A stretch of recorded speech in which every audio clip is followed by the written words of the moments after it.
We want to welcome you to Focus on Liberia. This is FOL Marketplace, that is Focus on Liberia Marketplace, a business and economic forum. We have a powerhouse here today. As you can see, we have three of Liberia's best brains in terms of business and economics. And we are here to talk about economics. Economics is key in the forward march of our country. Minus economics, we are doomed as a nation. And so we are into business and economics today. I'm answering CA here, trying to help in this particular broadcast. We have William Thomas Benakin, who is the host and editor of our Business and Economic Forum.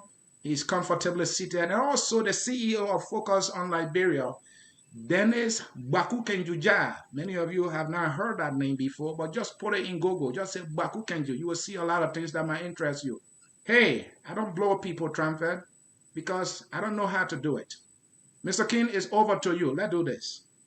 Thank you very much, Anthony. And to our listeners and viewers on Facebook, we kindly ask that you please share the link that share this video, as we're going to be getting straight into things. It's very spicy in Liberia around this Christmas season, and we want to get the ball rolling. And we understand economy is very important, and that's why we have our panelists here today. Today, our show is called The Liberian Economy: Currency, Current Financial Mismanagement, Economic Solutions. And the folks who will be talking is Mr. Alex Chuchu Jones, Dr. George Gompu, and Ansu Dualu, who has a plan. So he says, without further ado, let me get straight into this and let me read our disclaimer. And from there, we're going to pass it on to Dennis to say a few words. And after that, we're going to let our panelists take 1 minute to just say something small about themselves, because they're no stranger to Focus on Liberia or to other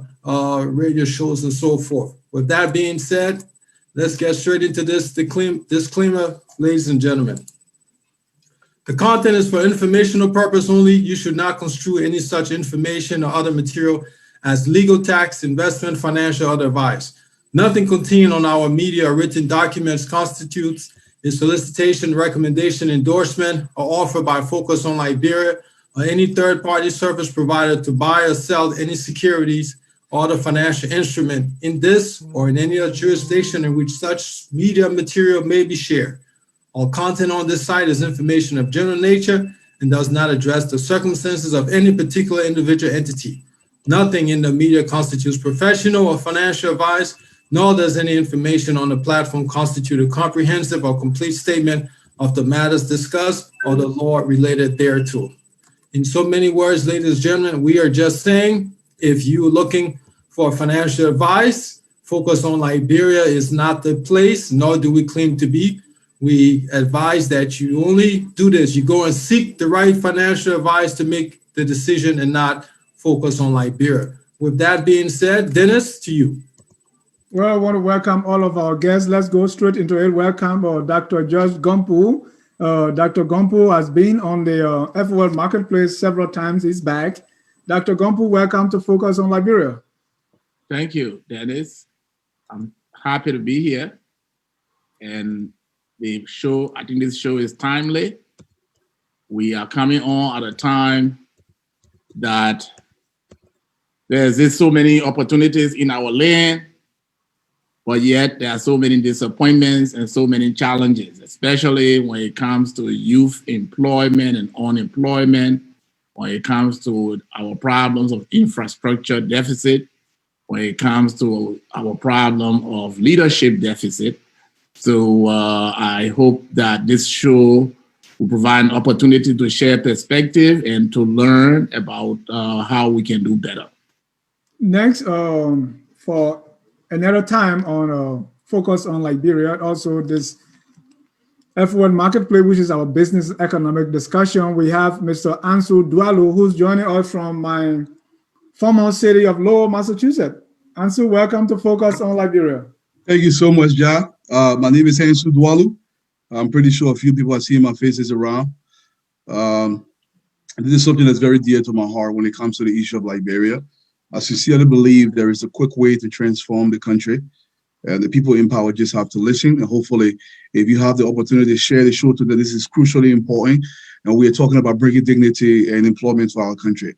If you listen and take some of the ideas that we are going to put forth here today, perhaps we can start turning the country around in the right direction. So I hope you can listen, but most importantly, share the show, have people come on, let's promote Liberia and let's provide solutions to our problems.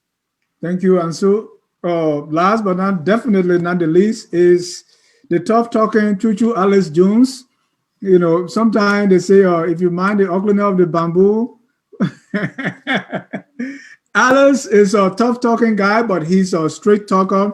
And he's people, anytime they see you on Focus on Labrador, they say you are in your natural habitat because and discussing finance, because that's the thing he eats, drink, and sleeps. Mr. Jones, we are glad to have you. Welcome to Focus on Liberia. Thank you very much, Dad. King, Sonny, Dr. Gumpo, Ansu. It's a pleasure to be here. As Dr. Gumpo stated, this is a crucial point in our existence in Liberia, and this is a very needed discussion. The economy. I've always said one of my favorite passages, quotes in politics, was said by Bill Clinton, former president of the United States, and one of the best minds we have today. He said, the economy is stupid. So I hope Liberian people are not as sensible to understand that all the issues in Liberia, whether it's employment, whether it's development, whether it's roads, whether it's food security, you can't answer any of those problems without having a good economic plan and good management. So that's why we're here, to provide that. And these are some of the best people. So again, call in with your questions when it's time and challenge us. That's how we learn and become better. We're not like the politicians who they want you to sing praises and moya moya. We disagree with us, show the facts, and we'll stand corrected. So thank you very much. I'm happy to be here. Thank you, Alice. And just a little correction there. The economy is stupid was a phrase coined by James Carville, who was the strategist to the Bill Clinton campaign in 1992. And that has been a major quotation. It's all about the economy. So I think we have it's the economy, people. It's nothing else. It's not politics. It's not military. It's not sports. It's nothing else. It's all about the economy. So welcome, ladies and gentlemen, from across the globe. This is Focus on Liberia. We're going to be discussing the economy. And in there, we're going to talk about currency. Now you send people money in Liberia, they say they can't get it from the bank. Currency shortage. What is that? How does this whole idea of currency, where does it come from? How does it impact the economy? Who's responsible to monitor, to give us currency, supply it, and all that? We're also going to talk about what Mr. Jones called the financial mismanagement. We were saying the financial management. He said, no, guys, let's go to the point. It's mismanagement. So we're going to delve into that financial mismanagement of the Liberian economy. And we're going to not just going to leave you like that, but have these financial gurus provide solutions. Alex, William, back to you. Let's get this started. William, you are on mute. All right. Thank you very much. So let's get straight into this. So the first thing, gentlemen, is what is the Liberian economy and what are we speaking about today? I would take a crack at that. Okay. Yeah. First and foremost, Liberia is it is the poorest country on the planet. Yeah, by all indication. Yeah, you may have a country maybe in one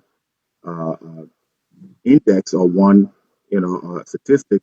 Liberia will be a little better than, but when you do the aggregate in terms of our growth level, we are so poor. Somalia is 3 times richer or bigger than our economy, and Somalia has been in war for decades and still in war. I don't think they even have a correct president. And that is a disgrace to every Liberian, no matter how individually successful you are. When people talk about Liberia, that's what they read in the Economist magazine.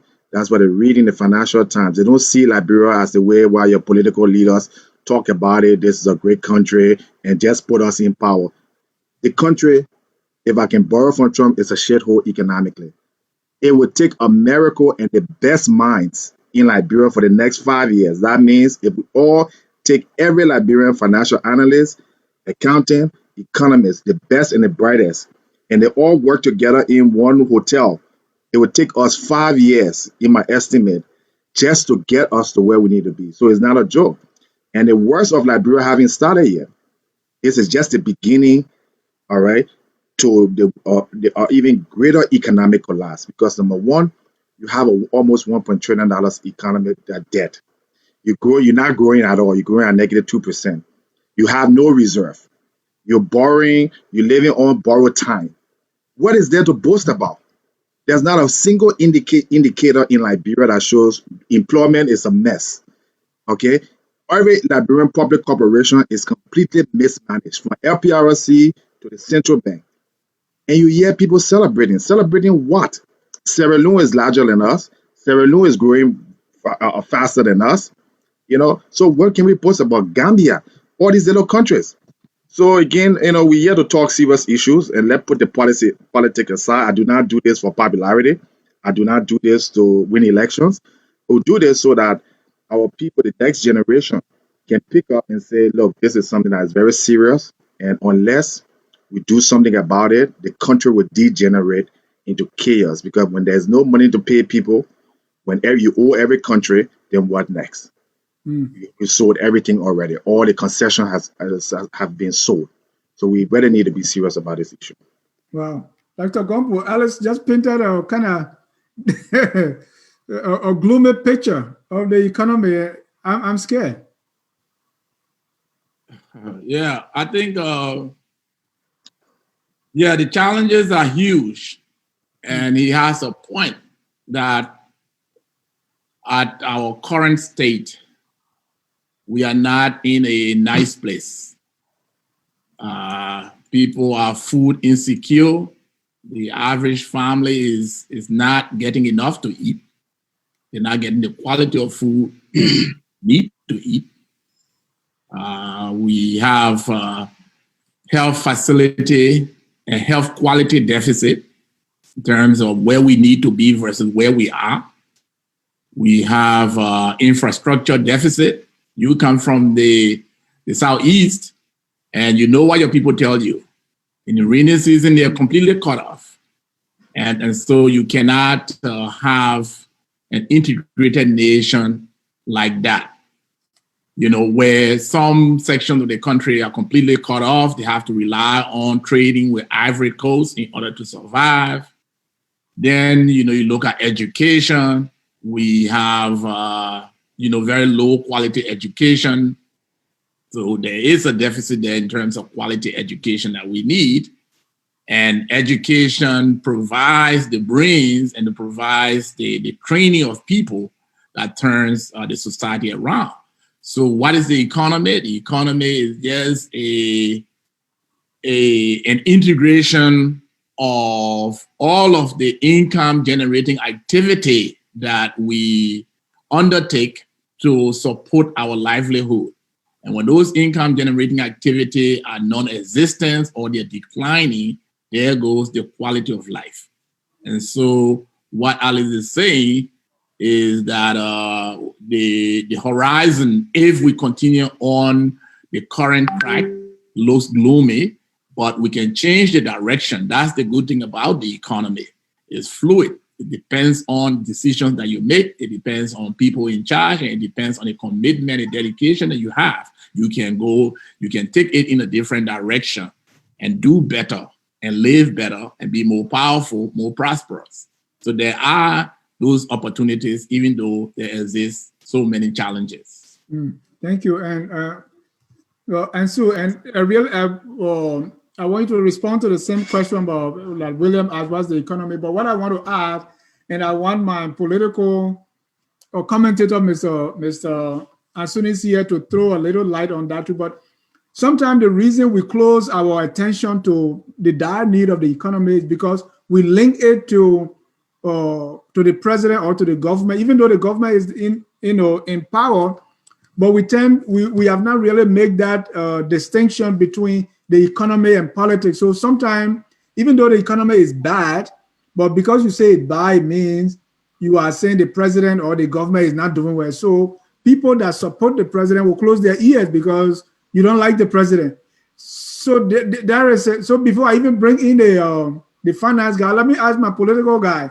So you guys in the politics area, you are making us not to really get the actual health of our economy because politics is getting in the way, Mr. C.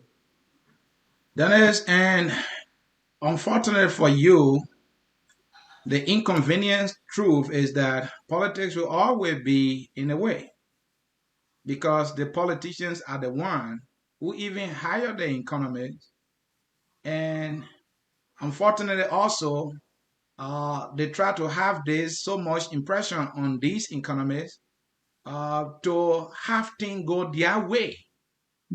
The politicians feel that, hey, we were elected. If anything goes wrong, we will be held responsible. And now you, the guy sitting at central bank. So either we have it my way or you are out because you are not the only person qualified anyway. And that is the danger that Dwalu will agree with me, that Ogopu will agree with me, that we are facing as a nation. And that is why you see argument around the independence, people talking about these other institutions, they should have, they're talking about independence of those institutions, right? And so that there cannot be the political influences on the institution so that it can make independent decisions based on the dynamics of the economy and not the political influences. But again, I can't emphasize to say the politician will always wanting to go their way, whether or not they understand, the intricacies of those things. They will always want things to go their way. It is unfortunate that that has become the case. So politicians who will have that understanding that I have to rely on the experts based on the numbers and whatever advice they give me, I will make a decision. Those politicians will always have a bad economy. That is the situation with Liberia today. And I think that Gompu can agree with me as well as Dwala, because pretty much the experts are not in charge, which many people cry about. Even the legislature being in the pocket of the president leads to talk about the judiciary branch of government. How much more institution that fall, under the very executive branch of government. So that's the peril we got to deal with. That's why I like this guy. He know how to talk this politics stuff. Dualo. Yeah. Look, for me today, it's about Liberia, and I'll be straightforward with you. I will say this before I make my point. The economy is a very complex machine. The very people that control that economy must understand the intricacies of that economy. I say this point to say this. You're talking about money shortage in the country. Look at who has central bank. This is not pointing finger at the individual. This is not a spoil of war type of thing. When you become the elected party to come to power, you don't get to control everything because you don't know everything. Take, for example, Samuel goes at finance ministry. A typical finance minister should have a grinding in finance for at least 20 years. I'm talking about at a very high level. Where did Samuel work for the last? What was the last 3 jobs? These questions must be asked. In order to deliver, there must be a team that is capable of delivering. Do you know, a lot of people in Liberia, they understand the issue of soccer or football, as we call it back home. And you have to say this. Every time you see the Real Madrids and the Barcelona, they change their teams for a very reason, because they want certain results. Now, those results, sometimes they will pay $200 million for a player. Now, people say, oh, they're wasting money. They're not wasting money, because there's a hole that needs to be plugged. You must plug that hole with an expert at number 2. You must plug a hole at expert at number 9. There's a reason for it. The very team that you have, if they don't understand the intricacies of the economy, they cannot deliver. It is no fault of their own. They are not experts in this field. Look, I see myself as an actualist. I like to call myself that simply because I see policies and I find actualization of that policy to real life terms. So my focus tonight is a bunch of things you listed, but my focus tonight would be how Liberia can create the jobs that Liberia so desperately needs. That would be my focus. That's what would be my focus. In fact, I have a paper coming out. It's called The Spark to Ignite Liberia Economy. There's something has to change. It is not pointing finger at an individual. It is focusing Liberia in the direction that is going to give a growth. Look, Alex talked about something. It is shameful every time I see the indicators, when I look at the Somalias of the world, in this country that are literally, I'm like, how can be our everything beneath this country when they're in total turmoil? Dr. Gombu talked about the rainy season. There are solutions to this problem, basic solutions. And that's what I will provide tonight. You don't have to be an expert to understand this solution. They work, they are practicable, and it works. President Weah has to listen. Here's another thing I will say before I leave. President Weah has to be the most rare person in the government. He has to read more. He has to understand a whole lot more. People say, oh, you don't need experience to become president. That is not true. In fact, the one job that you need literally every experience in the world to become is the presidency. You prepare your entire life to be that because there's so many things that you have to understand. Is he doing those things that is required of the presidency? And nobody have to love the president. You know, I said this on another show. Look, my obligation as a citizen of Liberia is not to love another man. I'm a man. I don't love another man. I respect and honor the presidency. The president's love or respect for him will be determined how he guards himself within the confines of our constitution, how he delivers what he says he's going to deliver to the people. And that's what I'm going to be putting forward tonight. William, take it from me. All right. Let's go to the currency issue. Currency. Well, let me just say this, for example. I'm still on the floor here. Central bank, we all know, control currency issues. Let's just start from that point. Yeah. What are the analysts monitoring the currency flow in the country? How much money we have in the economy? Who's controlling the money? How much money is getting rotted? I'm not going to use any economic terms here, but how much money is getting rotted? Who's replacing those money? Why do we allow ourselves to use a currency consistently of a currency we do not control? What is the effect on us? Right now, as a little quick person, my wife is in Liberia. She called me, oh, honey, I need some money. I said, she can't get the money. And I'm kind of happy she can get a little bit. Well, that's a whole other situation. But she said, oh, honey, I can get the money. So now I'm calling a few friends. Listen, man, my wife needs some money. Can you give us some money and I'll wire this money to you? You can get it later on. What's going on? And people in the government don't understand what they're doing to the economy. Let me put it into perspective. The typical quote-unquote December brain that goes from the Liberia, if you spend 2 weeks in Liberia and just by yourself, you will spend a minimum of $2,000 into the Liberian economy. So the Liberian government should be prepared to receive these people that have the money. But these people are not spending the money. So they're actually hurting the economy when they should be helping the economy while they are back home in Liberia as it stands. The reason why the economy is as is, first of all, we know to increase foreign exchange in the country, first of all, we have to do some exports. We are not doing that. Every single time we are losing money in the country, so we're going to print more money. Does the central bank understand what it takes to print money? What are the reasons why you're printing money? Look, my thing here tonight, and I will be on another show on Wednesday promoting this thing, is how we can create jobs in Liberia. The currency issues, Liberians don't want to listen to the currency issue because most of the terms that I may use, they may not understand. The fluctuation that's happening in the country. Why, quote unquote, things are expensive or dear, as we say back home. Why is the exchange rate dropping, but the prices remain constant? There's a lot of factors going on here. That's a whole class in economics that I have to explain to somebody.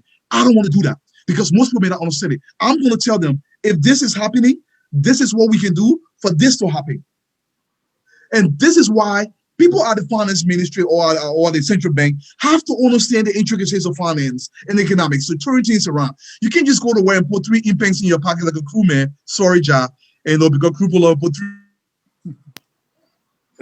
impacts in the pocket and say, oh, I'm educated. Education has to be translated to the people.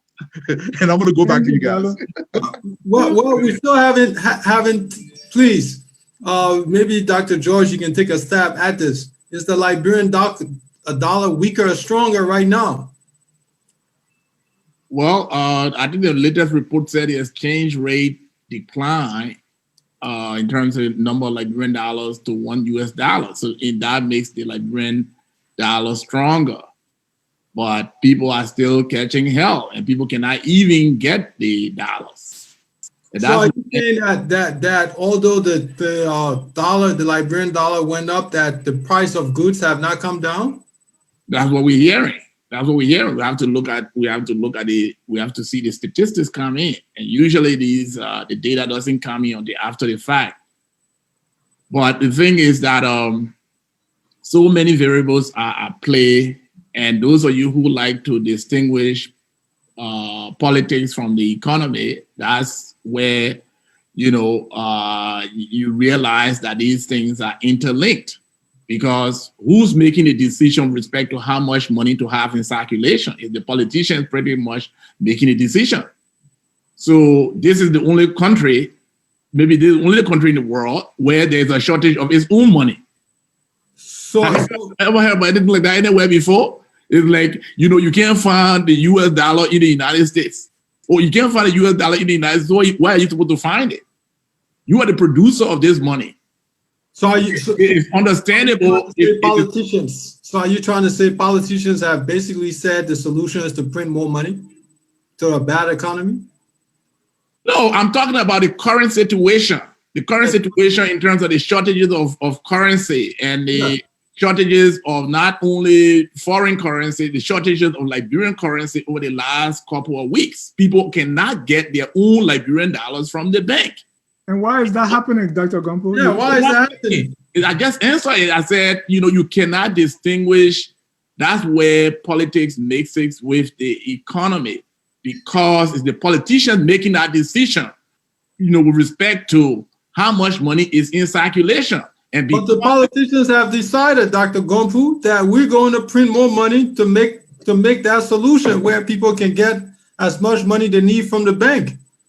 So isn't that a political decision? Now they want to go and print. Is that something wrong with that? What's wrong with that? That's why I keep saying over and over, you cannot distinguish the economy from the politics. Because if the politics is not right for the politician to know their lane, they're crossing into technical lane. They're crossing into, sophisticated lane that they do not understand. And because you have a situation where the policymaker on the economic lane feel weak, they feel weakened, they feel beholden to those politicians, they just, yes, you can come in. You can come in. And some of it is also an expression of patriotism as well. Because if you are a competent expert and you know that these politicians, yes, they want the popularity, but they do not understand the implication of what they are doing, coming into the economic lane for which they are not trained, then you, the expert, you, the guy at the central bank, has to tell the president, no, Mr. President, we can't do it this way. You want to do it this way, then I'm not a part of it.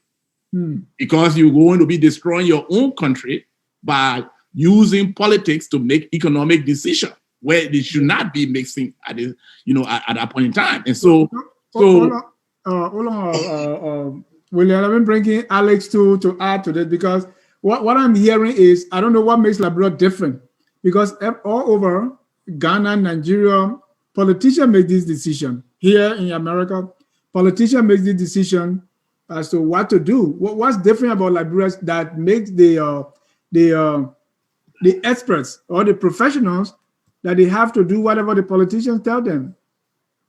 Well, the difference is that I think Dr. Gompo is being diplomatic and modest, which I respect. But the idea is the reason Liberia is having the problem it's having because we have incompetent finance minister, Samuel Tuet. I said this last year, and I'm going to say this. This man should not be a finance minister. He's not qualified. He has not shown the ability. It has nothing to do with your education. It has to do. Well, what does the finance minister have to do with currency? Yeah, is he a finance minister? Because the currency issue it just does not have to do with money supply. It has to do with investment within the country. It has to do with the banking system within the country. It has to do with business offload. So if those things, if there are no industries in the country, for instance, in Liberia, you have no real industries. So how are people going to bring currency, foreign exchange into the country? Everything is all of the country. So that's a job of the finance minister. The agriculture bank in Liberia is not operating. How do you expect farmers to have the ability to grow food and market the food? The marketing LMPC is a LPMC, who knows what happened to it? LPRC, bank, housing bank. All these banks should have been in operation by now. Ellen shut them down because she herself didn't have the right people to manage them. You want to grow the market in Liberia.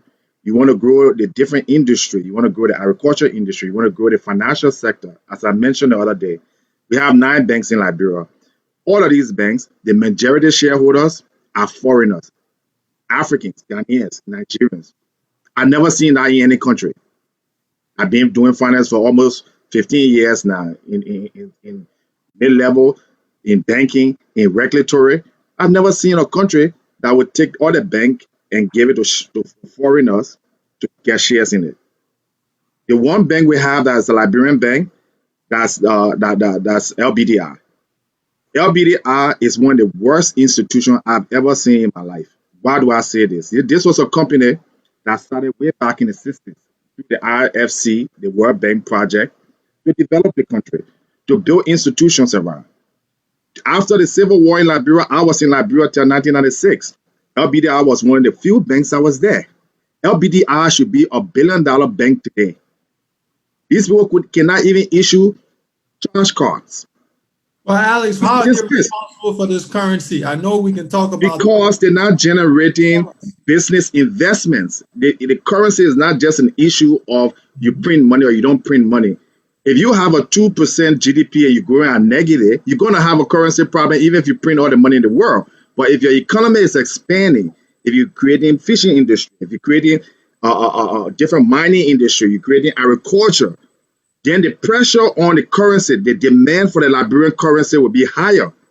You understand that combination? If more investors are making money through the bank, they're buying bank shares because the bank are operating and they're expanding the balance sheet, the revenues and the profits are going up, the currency will be 1 to 50. Yeah, but we have a situation on the ground right now where the rubber hits the road. You have Mr. Dwalu's wife. She wants to spend money. She wants to go out there and be active and make the economy roll. But she doesn't have the medium of exchange. She can't get it. She cannot Yeah, get it.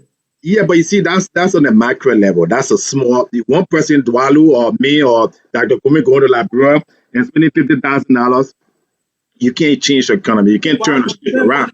I can spend US dollars or I can spend Liberian dollars. The issue is I can't get Because those. your bank has screwed up. The government has taken all the money from the banks, okay, to use for the operations. So there's no investment in the Liberian government. The Liberian government budget of the $500 million or the revenue that they're generating, almost 40% of it comes from donor assistance, okay? The other one comes from taxes on exports and royalties. The government is not generating any money. The banks in Liberia, the one Liberian bank is literally unprofitable.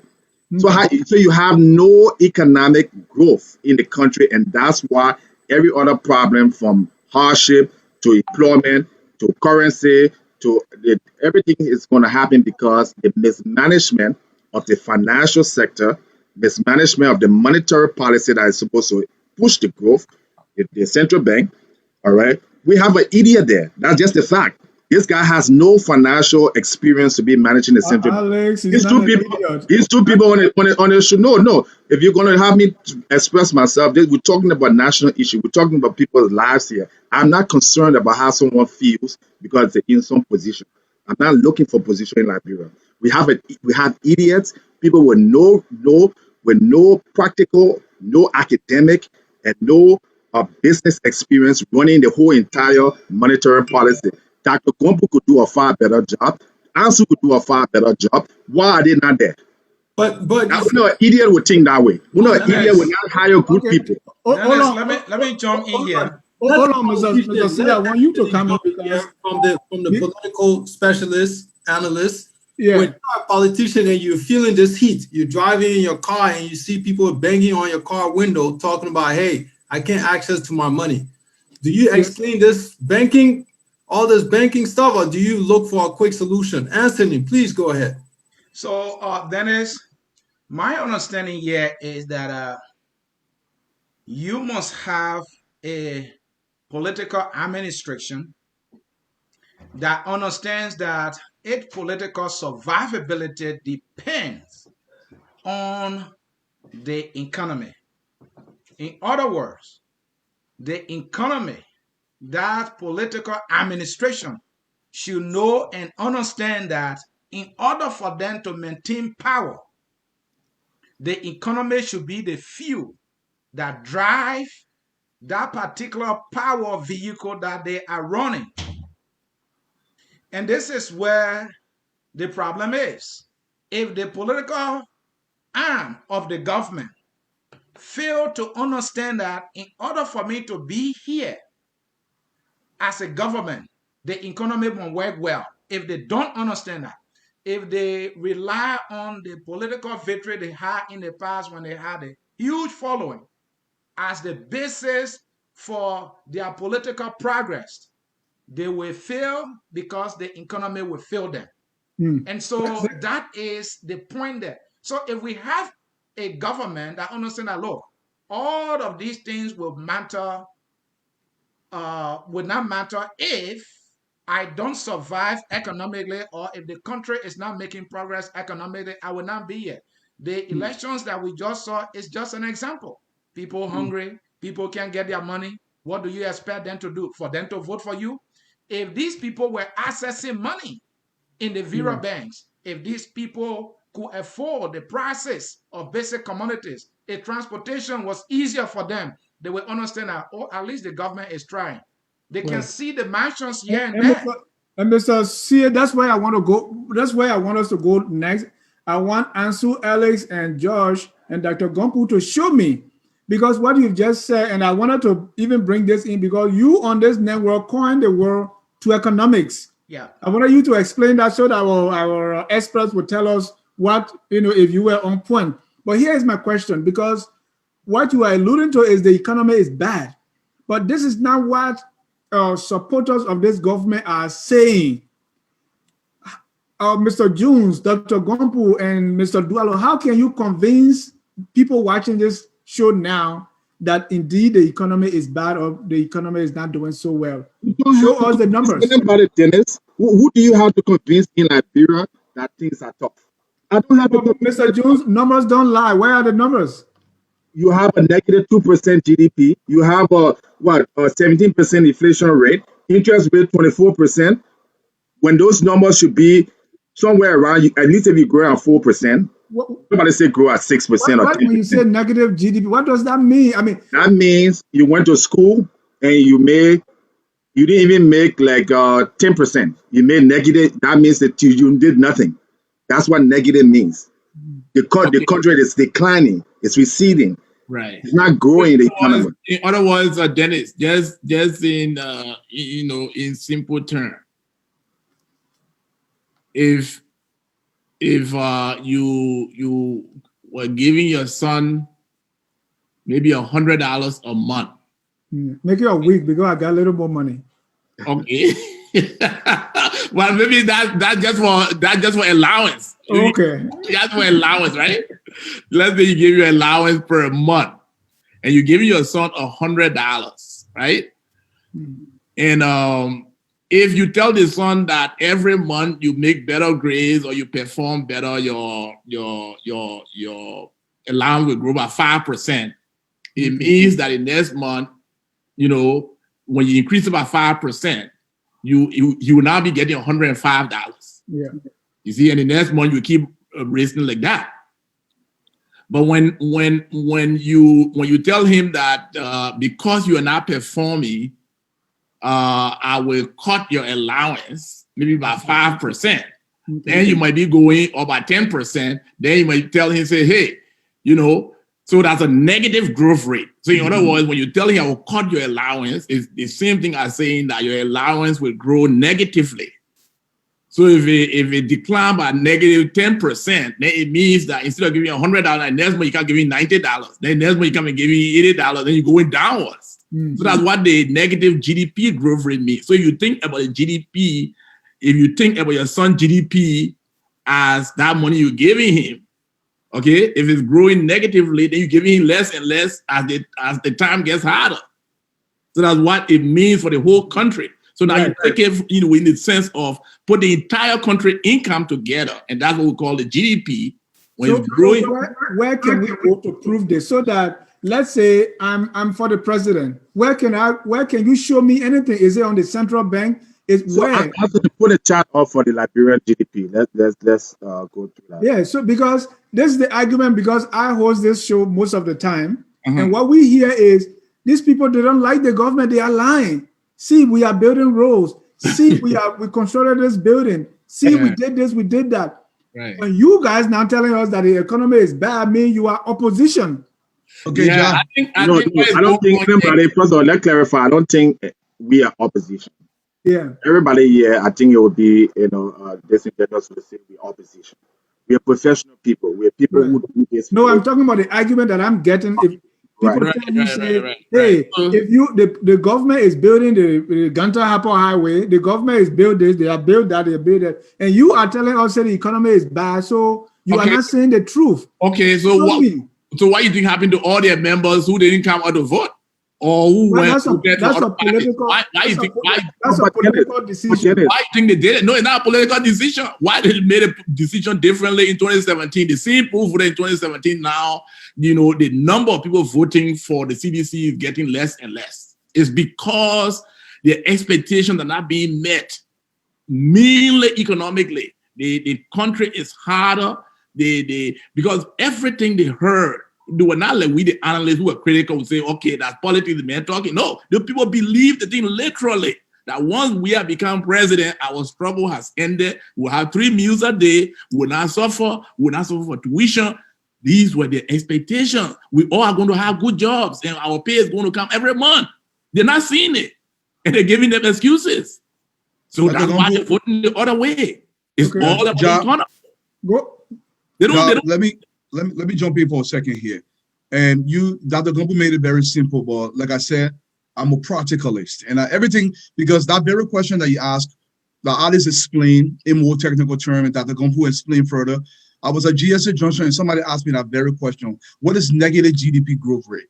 Whenever I'm talking to my people back home, I try to be very simplistic.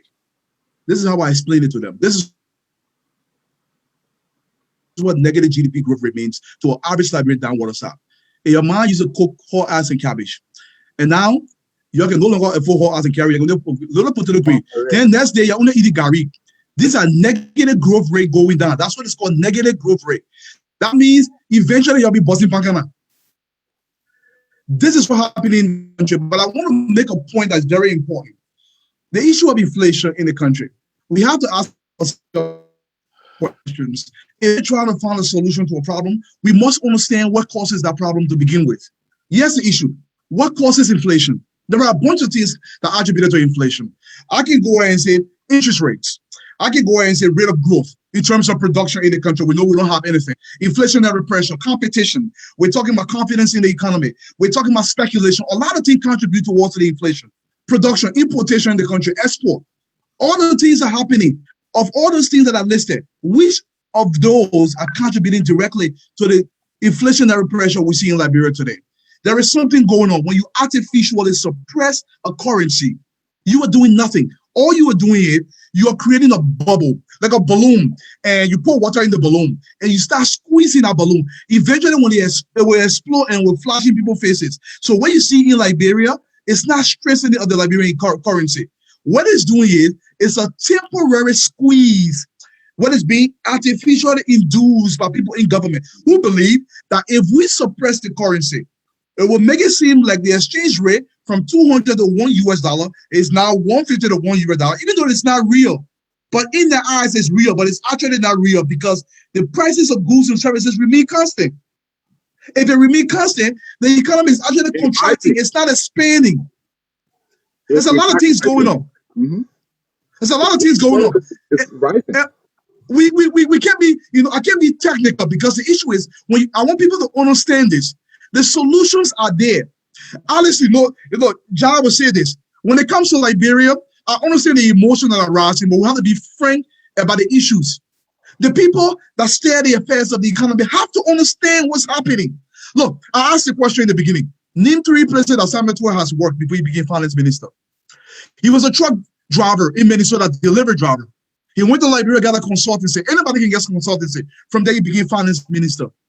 Do you understand how massive this is? The ministry has tentacles literally everywhere. And in all of this, look, having a degree is not the same as understanding. Look, if I went to a carpenter shop, I love to sit on benches and chairs. You give me a hammer and a nail, I'll make a crooked bench at best. It doesn't mean I'm stupid. It's just I don't understand the art of carpentry. And that's what's happening in the country. You misplace people. You're talking about how can a normal person understand what you're talking about, what's happening in the economy. Look at the employment sector. All the so-called foreign national investment that were in Liberia, where Ellen was there, most of them have left the country. That's massive contraction. That means unemployment just by default has increased. So if B Monty had 20,000 people and they lay off 7,000 people, just by simple logic, we know our economy has increased its unemployment rate by 7,000 people, just on the basis. If the government infused 15 people in a department that required 2 people, what you are doing, you are all over-employing in a sector, and what that does is it decreases productivity. These are simple concepts that people have to understand. If you don't understand, say, oh, they're getting paid. The government is not big enough to withstand all these people. We have to understand the budget. And I'll let you guys go back in. Right, and that's what take us to the financial mismanagement that Alex talked about later. But this guy on this show talk about two economics. And I want to bring that in because you guys have mentioned Samuel Tuel a couple of times. So, Alex, or Mr. CA, what is two economics so that my financial guys will weigh it and see whether you are making sense here? And so I hope the financial guys will pay attention. Here I focus on Liberia, doing my political analysis here. I came up with the term economics because we have followed Samuel Tuel. This guy, economic policies that he has been operating on is nothing short of just borrowing money and spending the money. That's all he has done. He has not made any significant investment in any sector to spur economic growth. Oh, you speak economics now, CA? Yeah. So you understand Samuel Tuel will tell you, well, because the opposition making noise, when we go out to borrow money, we can't get money. So you see that Mr. Tuel is relying on borrowing as his only option of growing the economy. I know the government needs to make an investment, but to rely on borrowing as the only option to do so, that in itself is economics. Mr. Tuel will tell you, look, we want to go to China. We want they want to do a $1 billion mineral swap.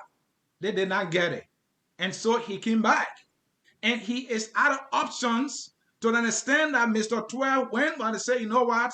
Let us make our president a benevolent dictator, because this thing of trying to democratize decision making in the economy for us to move the country forward is too high. It's complicated. It's wasting our time.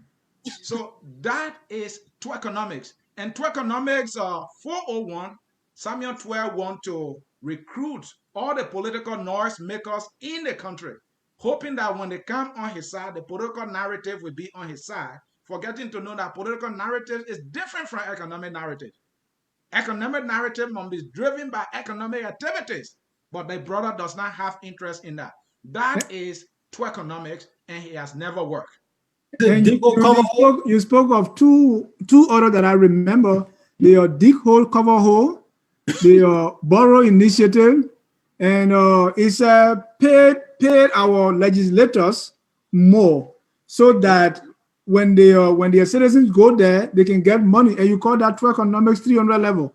That is true.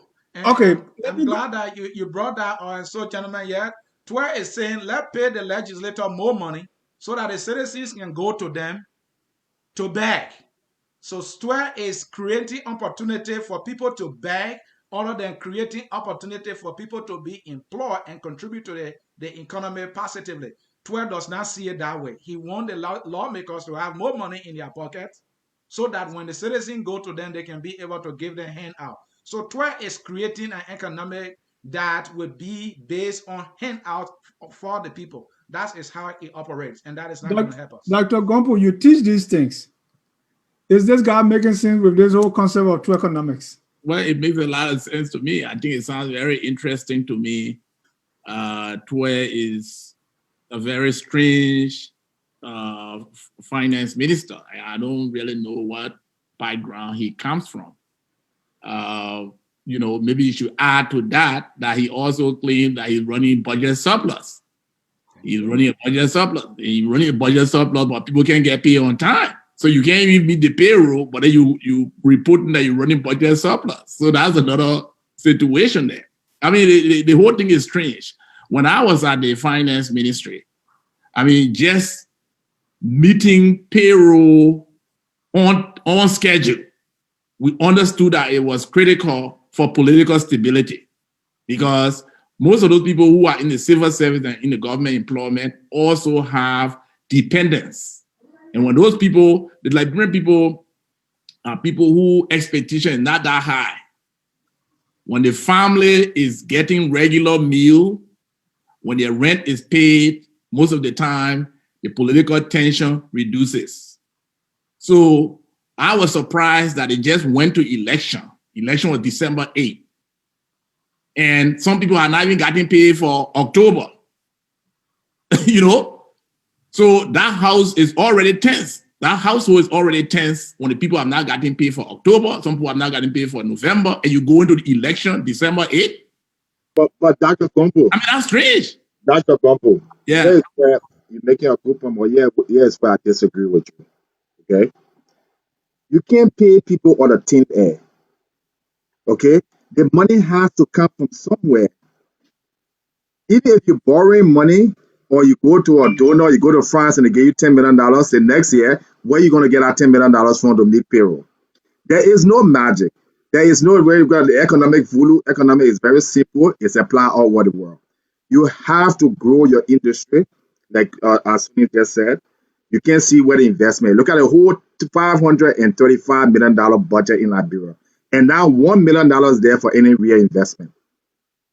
So when I call these guys idiot, and I will say publicly, Sameto is a complete financial idiot, because you cannot. How do you expect to generate revenue? You have almost a $300 million recurring payroll. The country itself is where you're just going to tax people. You're just going to go out and take money for your dig hole, cover hole. You have to build these industries. That's the job of the finance ministry. Right. You're making a good point, but here's the thing. When government tells you that there is a shortage of money, it really doesn't mean that there is zero revenue coming in. Look at payroll tax. ArcelorMittal, as long as they're operating, they're paying payroll taxes for their work, for all of their workers every month. They're deducting those money and sending it to government. Firestone workers are also remitting their payment to government. In addition, all of these corporations, including the Lebanese men's store, they're also making deduction for Social Security and pay into government. At the same time, even in bad economies, okay, as long as ships are docking at the port, revenue is coming in. Okay. Maritime, all these ships that are flying our flags are paying fees almost every month. So there are millions of dollars still flowing in. It may not be enough. So then, as finance minister, you have to also handle some of the low-hanging fruit. And one of the low-hanging fruit is to meet payroll. So if you can't meet payroll, you can't meet your labor costs. How are you going to do investment? You can't rise the investment when you can't even meet your payroll. So there's money there, there is enough revenue coming in to cover payroll at least. So what I'm saying is that it's a contradiction when you claim to be running a budget surplus, and at the same time, you can't meet the lowest hanging fruit, which are basically your payroll. Right. And I think, hold on, Mr. Jones, because we'll touch the finance, because we've gone almost an hour already. We want to touch the financial mismanagement aspect. You will start that discussion, and then we go into the economic solution. But let me read a few comments, because where I'm trying to push you is how can the average person know that the economy is bad? Christopher Jackson said there is an 85% high unemployment rate, which doesn't take a rocket scientist to figure out Liberia's economic woes. Gabriel Tabeto Carter said, negative GDP means negative growth in the country's economy. In other words, contraction in the economy. Caesar Siafa, how has the CDC kleptocrats, that's a big word, policy contributed to the crowding of the effect or increased government involvement in a sector of the market economy, substantially affecting the remainder of the market, either on the supply or the demand side of the market? So yes, you're saying, and I still want you guys to give me a website that I can refer people to look at the Liberia economic numbers and how we compare them to other numbers, because I'm tired anytime we talk about the economy being bad, they say, oh man, it's not true. But let's go to the bigger question, or Alex, that you brought up, that there is a financial mismanagement. How so? And here's the problem. You know, Liberians, we get, like I said, we always like to feel good about something. We look at Liberia, oh, we're the best country when we're the worst country, you know. The world doesn't care whether Liberia exists or not. The rest of the world is going on. Children in other schools are learning science, math. The futures will be better. And our children in Liberia will continue to learn crap with broken school system. And Liberians will continue to suffer because why? The truth is, most Liberians want to be ignorant. Okay? They want to be ignorant and politically ignorant. Like you said, somebody once said, you love your political leader more than you love your children or your own future. That's the problem Liberians face. You love George Weah more than you love your child. My child or myself, I can get a job anywhere in the world. Dr. Gombo can get a job. He has a good job. Ansu just got a new job.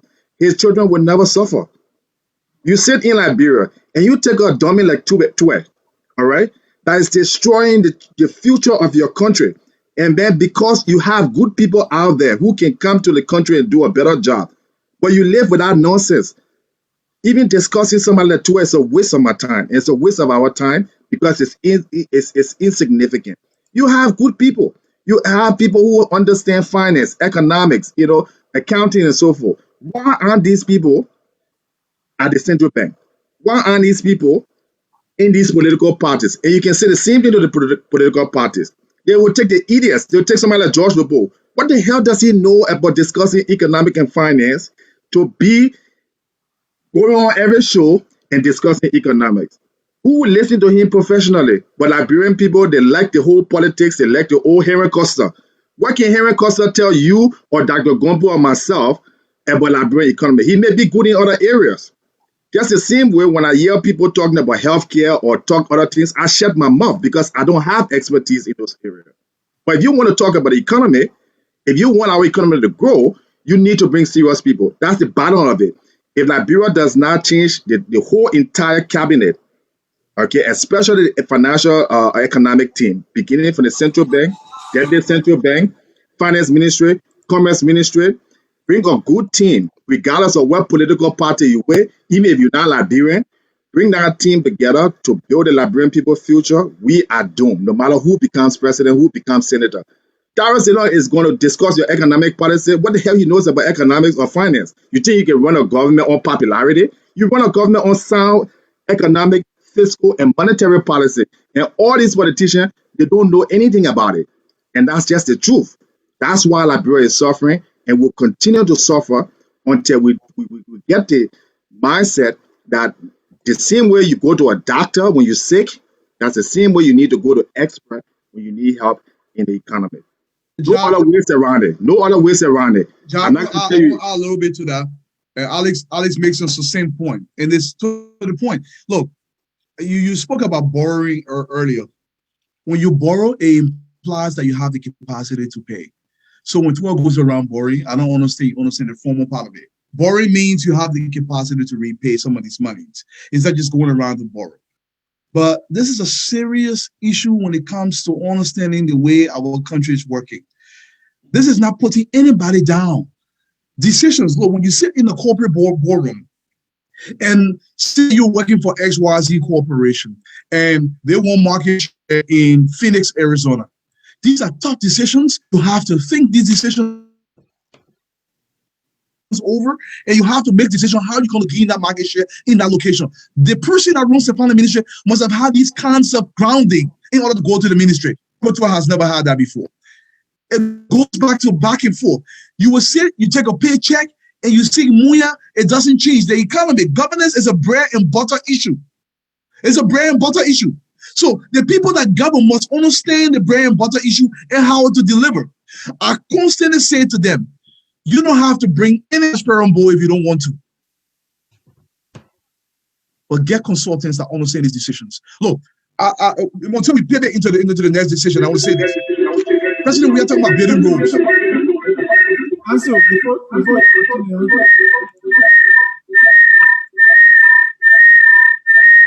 you correct that very soon.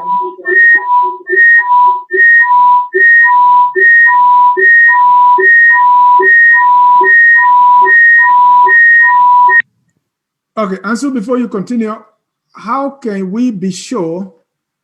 What can you tell us to prove to us that the current economy is mismanaged? Because that's what I want us to discuss. Okay, let's look at indicators. Okay, number one, I will give you CDC's own number. When the president came to power, they wrote a PAPD. According to the president himself, or according to the economic management team, that they will create 200,000 jobs every single year. We have not seen a single job. First of all, I don't want to use the word stupid, but I will say this. In this country, America has approximately 330 million people. When this country creates 225,000 jobs in 1 month, it's a good deal. The economy is doing well. How do you suppose of an economy with 5 million people that anybody would think that it's possible to create if Liberia economy can create 5,000 jobs, that's very good. 5 to 10,000 jobs, now we're working, so they have not created those jobs. Number one, that's how we know the economy is bad. Number two, most of the corporations that were in Liberia, the multinational corporations or the foreign firms that were in Liberia, they're closing their doors and they're leaving the country because perhaps they're thinking about sovereignty risk issues and a whole bunch of other factors. Now, what sovereignty risk issue means, they don't believe the place will be stable enough to continue to put the money in there. So that's the second thing I want you to understand. Sovereignty risk issue, these companies are leaving. The importation in the country has gone down. If you look at the NPA website, people are not importing to Liberia like they used to before. Number three, the interest rate in the country has increased from 17%, some cases 25% into the country. This is how we know the economy is bad. These are some indicators you look at. Number three, the cost of goods and services in the country. If you want to buy anything down waterside, even though your Liberian dollar has dropped, the price remains the same. That means things for a typical Liberian has gotten more expensive than they used to be before. So that means the economy a little bit bad. If every time you put burden on the individual citizen, that means the economy is getting worse. The transportation issue to go from one location to another is getting worse over time because I'm facing some of these roads, it's not happening. Number two, if you come into the airport in Liberia right now, you're paying more money to come into the airport when people should be coming to the airport. Sometimes I wonder why Liberia doesn't do visa on arrival. Because first of all, a job goes to Liberia, there is no social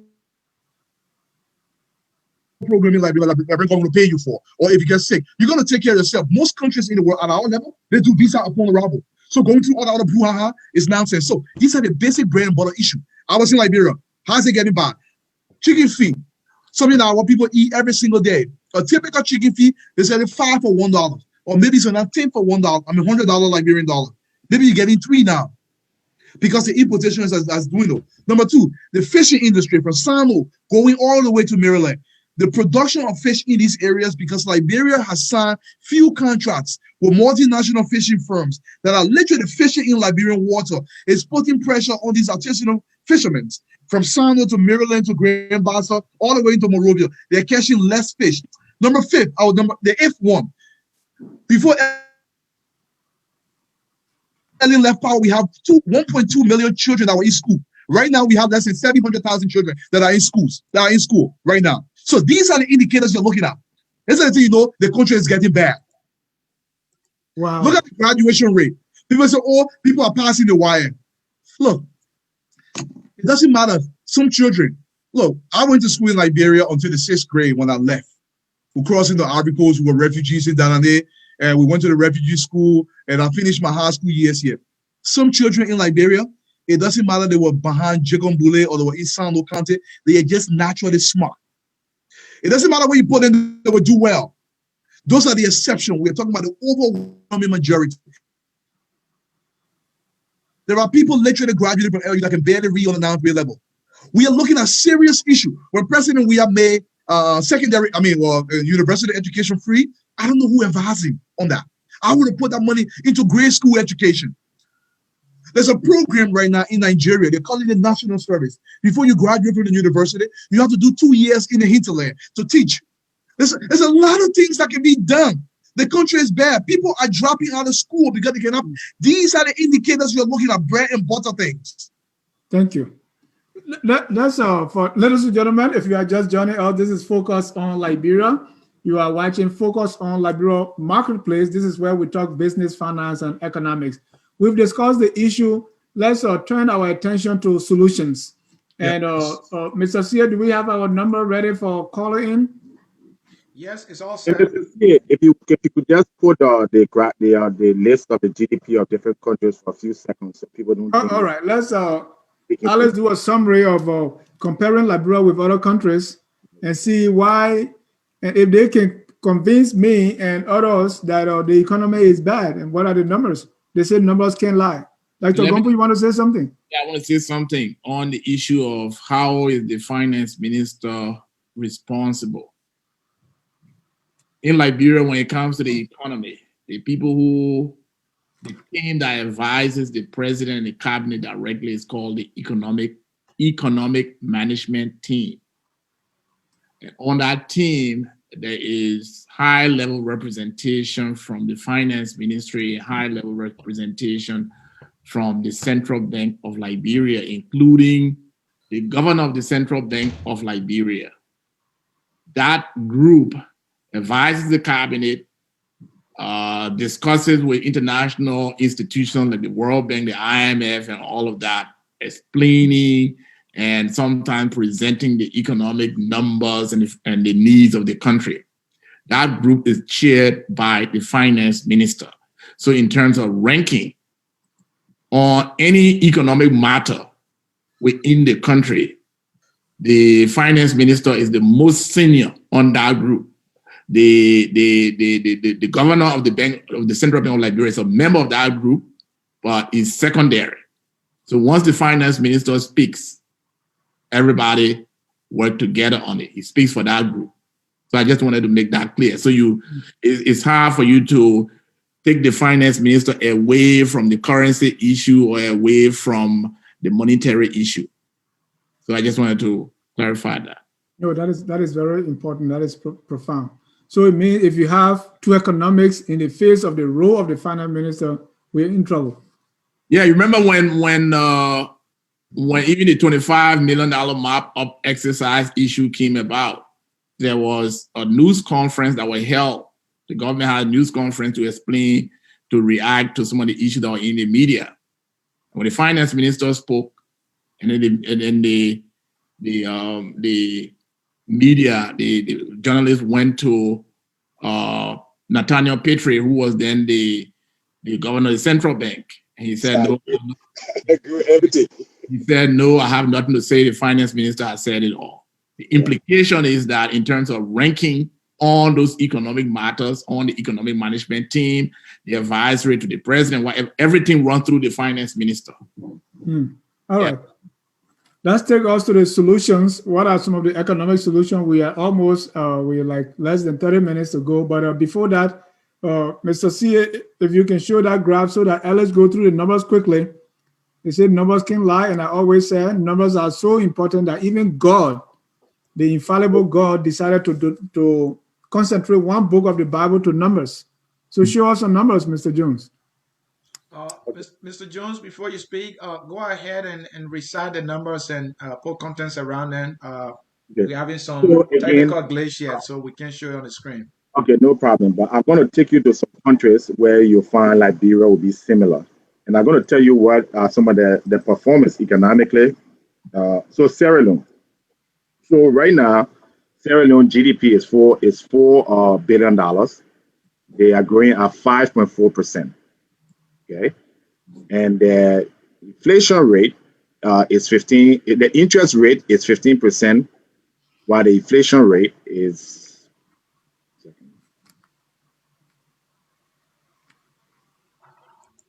6%.